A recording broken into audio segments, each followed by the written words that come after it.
तो आज का जो टॉपिक है वो है माई वर्क, यानी कि मेरा काम, इसके बाद मेरा टैलेंट और इसका मिसयूज कैसे हो रहा है और आपका भी लॉस कैसे हो रहा है।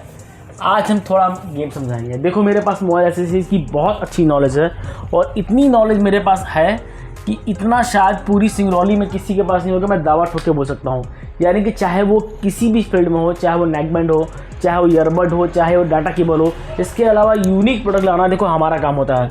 चाहे वो यूवॉन हो, ठीक है, चाहे वो ह्युंडई हो, चाहे वो MS स्टार हो, रोबोटेक हो, इंडियन ब्रांड में जो भी होता है, मेरे को प्रोडक्ट छांटने का मेरे पास एक अलग ही टैलेंट है। लेकिन धीरे धीरे क्या हो रहा है, इसका मिसयूज हो रहा है। जैसे कि मान के चलो हम किसी ब्रांड में हम अपना टैलेंट देके कोई प्रोडक्ट आपको देते हैं, सपोज दैट मान के चलो आपको हम नेकबैंड दे रहे हैं अरोमा का, सपोज दैट, ठीक है, अरोमा का आपको हमने नेकबैंड दिया। अब लोग ये सोचते हैं कि ये नेकबैंड सस्ता कहाँ मिल रहा है। प्रोडक्ट तो पहले मैंने दिया, लेकिन वो पता करते हैं कि वो सस्ता वो कहाँ मिल रहा है। इसके बाद वो सस्ता खोजता है, उसको बाकी सस्ता मिल जा रहा है। इसी तरह बहुत सारे मैं प्रोडक्ट देता हूँ और कहीं ना कहीं लोग पता करना चालू कर दे रहे हैं, यानी कि इसमें टैलेंट तो मेरा जा रहा है, लेकिन इसके बाद लोग सस्ता कहीं और से उठा ले रहे हैं, ठीक है। अब मेरे पास एक बहुत बड़ी समस्या है कि अब मैं क्या करूँ, मेरा क्या तोड़ा। मैं किसी को रोक तो सकता हूँ नहीं, ठीक है, और मेरे पास कोई ऑप्शन नहीं जिसके बाद जो पैसा वो लेगा ही लेगा, लेकिन इसमें लॉस आपका ही है। अब थोड़ा सा मैं समझा रहा हूँ कि ये होता कैसे है। देखो मुझे हमेशा कंपटीशन से बाहर काम करना पसंद होता है। मैं मार्केट से पूरा हट के काम करता हूँ। मैं किसी भी ब्रांड पे फोकस नहीं करता हूँ। मुझे जहाँ अच्छा प्रोडक्ट मिलता है मैं वहाँ उस प्रोडक्ट को ले लेता हूँ। अब सपोज दैट, और मैं हमेशा कंपटीशन को रोकता हूँ, कंपटीशन को कम करता हूँ। मैं हमेशा एक ऐसे प्रोडक्ट ला के देता हूँ कि जो मार्केट में वेरिएबल ही नहीं है, मतलब मार्केट में अवेलेबल ही नहीं। मैं हमेशा ऐसे प्रोडक्ट ला के देता हूँ जो कि मार्केट में अवेलेबल नहीं है, जिसका साउंड भी अच्छा है, बैटरी भी अच्छा है, और दुकानदार जो है उसको जो मर्जी वो रेट पे बेच दे। अब मैं आपको हाल ही एग्जांपल समझाता हूँ। सपोज दैट मैं एक एरिया में मैंने एक दुकानदार को एक अरोमा का नेकबैंड और एक MS स्टार का नेकबैंड मैंने दिया था, ठीक है। उस दुकानदार ने मेरे से डील किया था कि भाई ये नेकबैंड कहीं और नहीं मिलना चाहिए, तुम भले मेरे से रेट प्लस ले लो, लेकिन मेरे अलावा कहीं और मत देना इस एरिया में, मतलब 2-4 दुकानदारों के आसपास। मैं बोला ठीक है, कोई दिक्कत नहीं है। मैंने दोनों नेकबैंड को चलाना उसके पास चालू किया, ठीक है, अरोमा MS स्टार, ठीक है। उसको मैं वैरायटी देता, जो बेस्ट प्रोडक्ट होते हैं मैं उसको छांट के देता। नेकबैंड हो गया, ईयरबड हो गया, डाटा केबल हो गया, चार्जर हो गया। अचानक से कुछ टाइम तो बहुत अच्छा चला, उसने बहुत सेल किया, क्योंकि उसका कॉम्पिटिशन एकदम लो था, क्योंकि वो जो मर्जी वो बेच रहा था और वो नेकबैंड सिर्फ उसी के पास मिल रहा था और किसी के पास नहीं मिल रहा था, ठीक है। अचानक से एक पार्टी इसके पास आई, आई थिंक वो पार्टी कटनी की थी, ठीक है, और उसने उस नेकबैंड को उस दुकान में देखा, बोला कितने का लिया है। उसने फलाना डेका रेट बताया, बोला मैं आपसे 50 रुपये कम दे दूँगा, आपको मैं 50 रुपीज़ कम दे दूँगा। अब वो सोचा कि मेरे से लेगा, उसको 50 महंगा पड़ जाएगा, बाकी प्रोडक्ट में उसको 30-20 रुपये कम करना चालू हुआ। वो बोला यार वो तो महंगा दे रहा है, मैं इसी से ले लेता हूँ, ज़्यादा अच्छा रहेगा। अब उसने जो मैं उसको प्रोडक्ट देता था, वो प्रोडक्ट उससे वो परचेज करना वो चालू किया, ठीक है। अब क्या हुआ कि जो कटनी से जो पार्टी आई थी, इसके साथ साथ उसने सबको माल देना चालू कर दिया, कंपटीशन फैल गया। जो प्रोडक्ट वो 290 का खरीद के आराम से उसको 550 बेचा था, आज उसको 240 का खरीद के उसको 300 या 350 बेचना पड़ रहा है। क्या है, यानी कि पूरा गेम समझाने का मतलब समझ रहे हो मैं क्या समझाना चाह रहा हूँ। जिस प्रोडक्ट में जितना ज़्यादा रेट का कंपटीशन होगा, आपका रिटेल रेट उतना ही ज़्यादा खराब होगा। मतलब कहने का सेंस ये है कि कोई भी प्रोडक्ट में आप जितना सस्ता लेने की कोशिश करोगे, आप अपने ही रिटेल रेट को नुकसान कर रहे हो। जैसे हाल ही में हम एग्जाम्पल समझा रहे हैं आपको, सुपर एस ग्लासेस।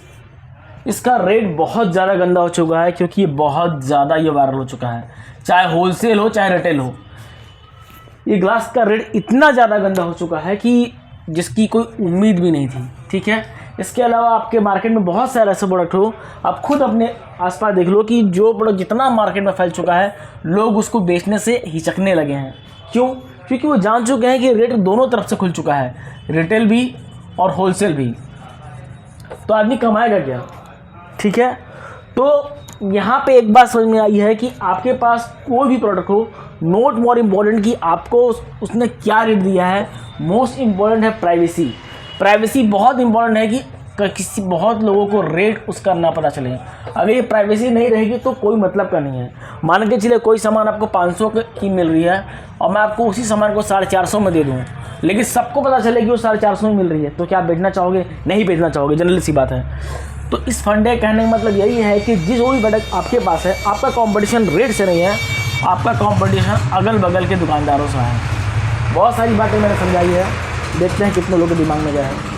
कुल मिला के बात इतना है कि मार्केट में देखो कंपटीशन बहुत ज़्यादा हो चुका है, हर किसी के पास सिमिलर प्रोडक्ट मिल रहे हैं, लेकिन मेरा काम सिर्फ वैरायटी पे है, क्योंकि वैरायटी पे ही आप अच्छे तरह से काम कर पाओगे, मेरा ये मानना है, ठीक है। क्योंकि मैं जान चुका हूँ कि जिस प्रोडक्ट का जितना ज़्यादा रेट सिस्टम गंदा होगा, उसका रेट सिस्टम उतना ही ज़्यादा गंदा होगा, यानी कि नुकसान आपको ही होगा, क्योंकि हर दुकान के पास माल जाएगा तो जनरली सी बात है, कोई कुछ बेचेगा, कोई कुछ बेचेगा, कोई कुछ बेचेगा, आप समझ ही नहीं पाओगे कि बेचना क्या है, और हर दुकान आपसे कंप्लेन करेगा कि आपने मुझे महंगा दिया, आपने मुझे महंगा दिया, और लास्ट में उस प्रोडक्ट की वैल्यू जीरो हो जाएगी, ठीक है।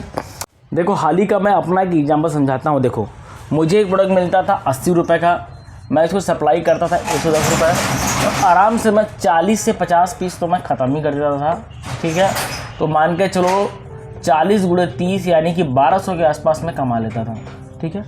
अब पीछे से कोई बंदा आया या कोई पार्टी आई, वो मेरे को बोली कि जो ये तुम प्रोडक्ट खरीद रहे हो 80 रुपये का, मैं तुमको 60 में दे दूँगा। अब देखा जाए तो 20 रुपये, मैं 50 पीस से कम खरीदूँगा नहीं, 20 × 50 यानी कि 1000 मेरा रुपये बच जाएगा।